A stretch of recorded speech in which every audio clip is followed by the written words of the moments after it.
నమస్తే, welcome to PM7 వార్తలు. నిన్న కేసీఆర్ గారు PC ఘోష్ కమిషన్కి హాజరై వెళ్తూ ఒక బల ప్రదర్శనగా రావడం జరిగింది. అలాగే వెళ్ళటం కూడా అలాగే జరిగిందనమాట. అయితే ఈ నేపథ్యంలో తన అమాయకుడిని, అంటే తనకేమీ తెలియదని, యాక్చువల్గా అన్నీ అంచనాల ప్రకారమే జరిగాయని ఆయన చెప్పుకొని ఉండవచ్చు.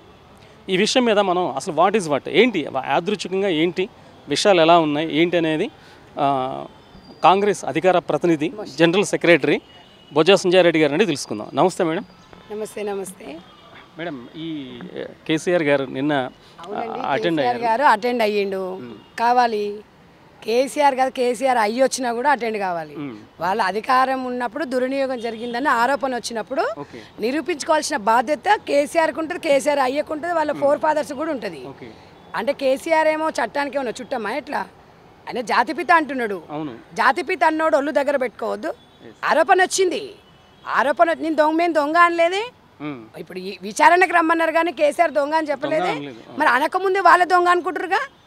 మా అయ్యని ఒక్కడు కూడా పీకలేరు, మమ్మల్ని ఇట్లా టచ్ చేయలేరు, ఒక్కడు కూడా పీకలేరు అంటే కేటీఆర్ది పీకుదామంటే నెత్తిలో బొచ్చుకోలేదు, పీకుదామంటే అంత పీకించుకోవాలని షోక్ ఉందేమో. రమ్మనండి. మరి ప్రతిసారి కేటీఆర్ పీకలేరు అంటాడు. మేము పాలమూరు బిడ్డలేము, మాకు వచ్చి నువ్వు ఒక్కడే కాదు తెలంగాణ. అసలు మీది కాడితే బీహార్ మీది, అసలు నువ్వు తెలంగాణోడి కాదు. మేము పాలమూరు బిడ్డలము. రేవంత్ రెడ్డి గారి మీద ఒక్క మాట మాట్లాడినా అంటే చీల్చేస్తాను చెప్తున్నా. చిల్లర రాజకీయాలు ఎవరు చేస్తాడు రా భయ్? మీరు చిల్లర రాజకీయాలు, నీ చిల్లర రాజకీయాలు. నీ ఫామ్ హౌజులు ఉంటే నువ్వు గల్లీలు ఉంటావు, నువ్వు గల్లీలు ఉంటే నీ ఫామ్ హౌజులు ఉంటుంది. సిగ్గున్నది ఏం బతుకులు రా మీవి? మీకు ప్రజలు పట్టించుకుంటలేరని మళ్ళీ బుచ్చొప్పిదికి ఇట్లా పెట్టుకుంటుంది కదా, ఆడొక్క జోలో పట్టుకొని ఇడవ తెలంగాణ జాగృతి అంటది. ఇది కాకపోతే ఢిల్లీలో పోతారు బాధ జాగృతి. నీ మీ బతుకులు ఇవి. ఇవాళ రేవంత్ రెడ్డి మీకు మొగడురా, కరెక్ట్ మొగడు. ఎందుకంటే ఇవాళ రేవంత్ రెడ్డి గారికి అర్హత లేదన్నావు కదా, కాంగ్రెస్ అధికారం రాదన్నదా, రేవంత్ రెడ్డికి అర్హత ఉందా లేదా నిరూపించినాం. కాంగ్రెస్ పార్టీ సత్తా ఏందో చూపించినాం. ఇంకేం చేస్తారా? మిమ్మల్ని జైలుకు పంపించాలనుకున్నాం, పంపిస్తాం. తెలంగాణ ప్రజల సొమ్ము తిన్నప్పుడు పోవాలి ఎవడైనా. తెలంగాణ కక్షపూరితంగా చెయ్యట్లేదు మేము. తెలంగాణ ప్రజలు రేవంత్ రెడ్డి గారికి ఒక అవకాశం ఇచ్చి ఇవాళ పబ్లిక్ ట్యాక్సీలు కడితే ప్రతి ఒక్క పబ్లిక్ పైసా అందులో ఉంది. జవాబుదారీ సీఎంగా రేవంత్ రెడ్డి గారు ఉన్నారు కాబట్టి ప్రజల పక్షాన విచారణ కోరిండు. రేవంత్ రెడ్డి గారు ఏమన్నా వాళ్ళ ఇంట్లో పనిచేయనికి రమ్మన్నాడా మీ అయ్యను, నిన్ను, మీ వాళ్ళందరూ? లేకపోతే బిడ్డ పెళ్లికి రమ్మన్నాడా? లేకపోతే ఏం చేయమన్నాడు? మీరు తప్పు చేసిరా, ఒప్పు చేసిరా, ఈడీ కోర్టులు చూసుకుంటాయి. గవర్నమెంట్ అధికారులు ఉన్నప్పుడు కాంగ్రెస్ పార్టీ నుంచి 30,000 కోట్ల ప్రాజెక్టుని 1,00,000 కోట్లు ఎట్లా ఖర్చు పెట్టిండ్రు, ఏ రకంగా అయ్యింది, ఎందుకు పెంచారు, అందులో ఏం సొంపులు చేశారో ఏం ఇంపులు చేశారని అడుగుతున్నారు. నాకేమి తెలియదు, నేను శుద్ధ పూసను, ఇంజనీర్లకే తెలుసా అంటే నమ్ముతాడు ఎవడన్నా? ఒక ఇంజనీర్ల బతికెంత అండి పాపం, వాళ్ళ ప్రాణం ఎంత చెప్పండి పాపం. వాళ్ళ కుటుంబాలను బలి తీసుకున్నారు. ఇవాళ వాళ్ళ మీద ఒక కుటుంబం, పిల్లలు, తల్లిదండ్రులు ఆధారపడి ఉంటారు. మీరు త్రిమింగళాలు, మిమ్మల్ని కాదని ఇంజనీర్లు పనిచేస్తారా? ఒకవేళ ఇంజనీర్లు తప్పు చేసిరనుకో, ఇరిగేషన్ శాఖ ఏం బీకింది? మీ గవర్నమెంట్గా నువ్వు సీఎం కూడా ఏం బీకిండ్రు? ఇవన్నీ తెలంగాణ ప్రజలు అడగరా? అప్పుడే మాకేం తెలియదు అంటుండ్రు. ఏమైనా డబల్ బెడ్రూమ్ ఇల్లు కట్టిరు అనుకుంటున్నాను. పెద్ద ప్రాజెక్టు కాంగ్రెస్ పార్టీ కొన్ని ప్రాజెక్టులు కట్టింది. మరి ఎందుకు అవినీతి జరగలేదు?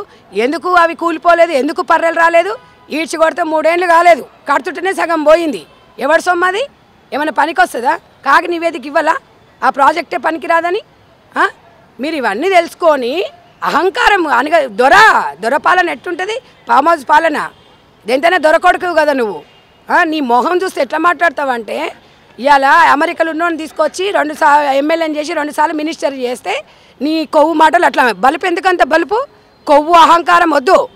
తెలంగాణకు మీరు తెలంగాణలో సొమ్ము తినలేదు అంటే నిరూపించుకోండి. ఎవ్వరు ఇవాళ కాంగ్రెస్ పార్టీని మీరు విమర్శించే నైతిక హక్కు మీకు లేదు. ఇవాళ కాంగ్రెస్ పార్టీ తరఫున రేవంత్ రెడ్డి గారు చాలా చక్కగా పనిచేస్తున్నారు. నువ్వు అవునన్నా కాదన్నా, నీ అయ్యన్నా, నీ బావన్నా, నీ షెల్లన్నా, నువ్వన్నా 100% 5 సంవత్సరాలు రేవంత్ రెడ్డి గారే సీఎం. నీకంత సినిమా లేదు. మూసుకొని ఇంట్లో కూర్చో. ఏం బతుకులు మీవి? కేసీఆర్ గుట్టిన 2 పిల్లలు జాతిరత్నాలని చెప్పుకోరు ఒకప్పుడు. మీ బతుకులు ఏం తీయాలా? ఒక ఆమె తివార్ జైలుకు పోయొచ్చి నువ్వేమో ఒకట డ్రగ్స్ కేసు అంటిరి. నువ్వు ఎన్ని స్కాములు చేసినావు? చాలా ఉన్నాయి, అన్నీ బయటకు వస్తాయి. మీ నుంచి తెలంగాణ ప్రజలకు ఏమన్నా ఒరిగిపోయింది ఒక మాట చెప్పుండ్రి. ఉద్యమకాలను చంపుతిరి, కుటుంబాలను పట్టించుకోపోతురి, వాళ్ళ శవాల మీద చిల్లర ఏర్క తినేటోని నువ్వు, మీ కల్వకుంట్ల కుటుంబం. మళ్ళీ రేవంత్ రెడ్డి అని చిల్లరాడు అంటారు. లత్తుకోరు పనులు చేసేది మీరు, జోలలు పట్టుకొని అడక తినేది మీరు. మళ్ళీ వాళ్ళ రేవంత్ రెడ్డి గారిని విమర్శించే స్థాయి నీదని ఆయన. సరే, నా స్థాయి కూడా నేను విమర్శించేది అంటే ఎస్, నేను ఒక పార్టీ లెవెల్లో మాట్లాడుతున్నా. రేవంత్ రెడ్డి గారిని నువ్వు అంటుంటే చూస్తూ ఊరుకోవాలా? ఎంతమందిని ఇవాళ రేవంత్ రెడ్డి గారు మాలాంటి వారు ప్రాజెక్టులను చేసిండ్రు.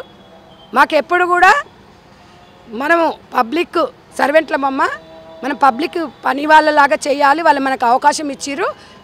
నాతో పాటు మీరు కూడా పని చేయాలని చెప్పిండు. మీలాగా దొరపాలన వేసి గడిల పాలన వేసి ఫామ్ హౌస్లో కూర్చోమని చెప్పలా. ఎక్కడివి నీ చెల్లెకి అన్ని వేల కోట్లు? ఎక్కడివి నీ చెల్లెతో పాటు జాగ్రత్తలు 6 ఏళ్ళు వేసిన నేను. ఎక్కడివి నీ చెల్లె ఎక్కిరైంది 2014లో? ఎంత ఇంట్లో ఉన్నది, ఇప్పుడు ఏ ఇంట్లో ఉంటుంది? నువ్వెక్కడున్నావు అసలు? మీ అయ్య ఏం చెప్పిండు తెలంగాణ రానప్పుడు? ఏం చెప్పిండు?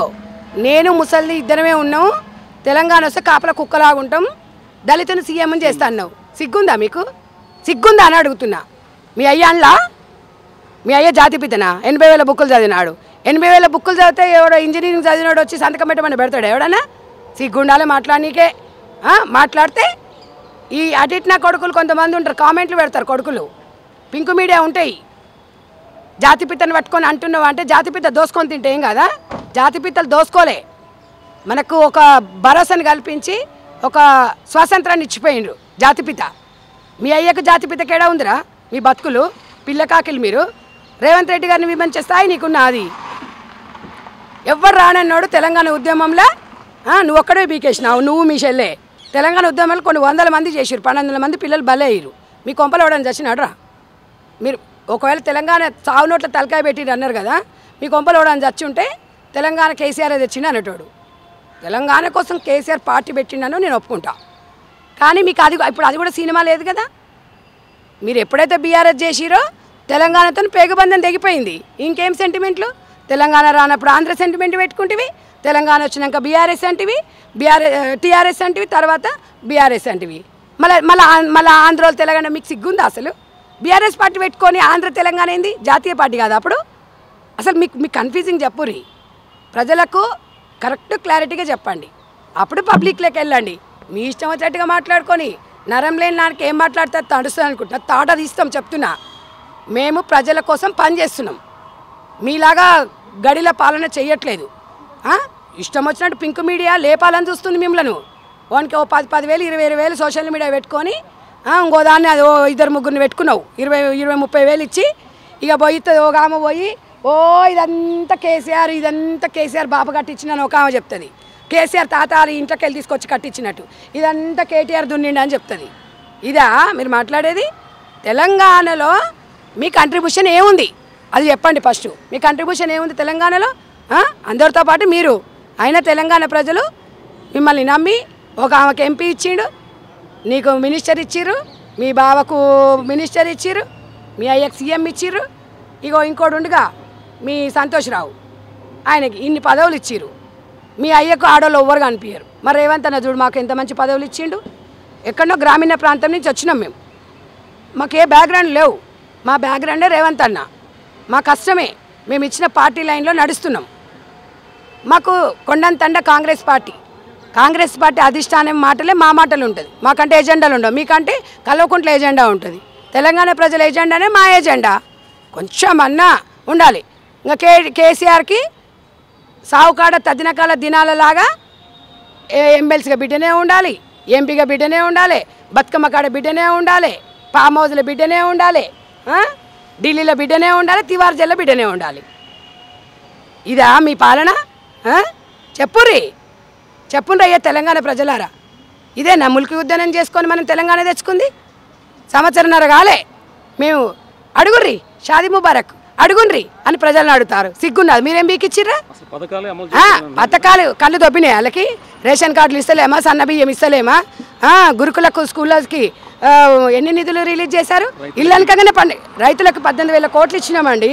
ఇంకా రైతు భరోసా ఇస్తున్నాం. అక్కడ ఏముంది మన దగ్గర డబ్బులు? మీరు అప్పులు చేసిపోతారు, సిగ్గు లేకుండా రేవంత్ రెడ్డి తిరుగుతాడా? సిగ్గుండదు మీకు? అందుకే తీరుతాడు కాబట్టి లెక్కలు చూస్తున్నాం కాబట్టి లెక్కలు తేలుస్తాం. 100% ప్రజల పక్షాన మేము ఉంటాం. మేము జవాబుదారీగా ఉంటాము. మిమ్మల్ని పక్క మీ కుటుంబాన్ని మొత్తం నామరూపాలు లేకుండా మళ్ళీ రాజకీయాలకు లేకుండా చేస్తాం. ఆల్రెడీ ఎమ్మెల్యే ఎలక్షన్లో చూపించినాం, ఎంపీ ఎలక్షన్లో కూడా డిపాజిట్ కూడా రాకుండా చేసినాం. ఇంకేం కావాలి మీ చక్కదనాలకి?